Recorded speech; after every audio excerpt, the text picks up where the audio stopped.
Nkosi yethu unamandla nothando lwakho sikholwa nguwe nezimanga zakho. Angibingelele kumbukeli weNtuzuma TV. Kwazi kwamnandi futhi kuba sihlangane kuhlelo lwethu lwe-Monday Motivation esiba nalo njalo mekumsomluko ekseni. Umshumayeli uDlamini lo. Now khona nje intwana encane engicela ukuthi ungenzele yona namhlanje. Ngicela uthembeke. Iningi lethu alithembekile. Abaningi bethu bayahluleka uma sekufanele bethembeke. Abaningi bahluleka ukuthembeka emshadweni yabo, bayahluleka ukuthembeka emndenini yabo, bayahluleka ukuthembeka ezivumelwaneni nasekwizithembiso abazenzile nabanye abantu. Ngenxa yalokho abaningi baxakekile, bashayekile ngenxa yokuthi nje bahlulwe ukuthembeka.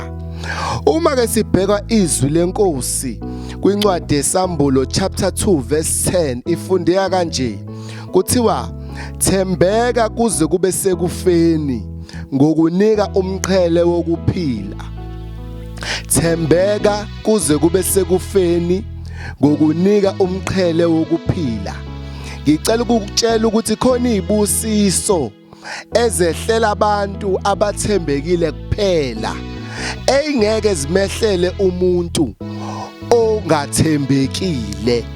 Ngicela ukuthi ke uthembeke ubonwa abantu, uthembeke futhi bengasekho abantu, uthembeke uwedwa, uthembeke lapha emsebenzini. Hallelujah.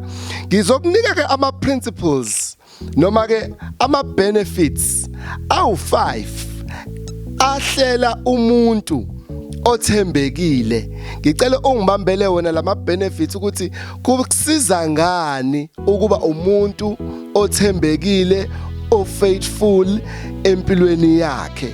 Ngizoqala ke from number 1. Faithfulness brings God's eternal rewards. Faithfulness brings inner peace. Faithfulness brings honor. Faithfulness compels answers to prayers. Faithfulness brings stability in life. Asambe siyokwenza kahle bafowethu. Impilo isilindile emnyango. Ntuzuma TV, we inspire.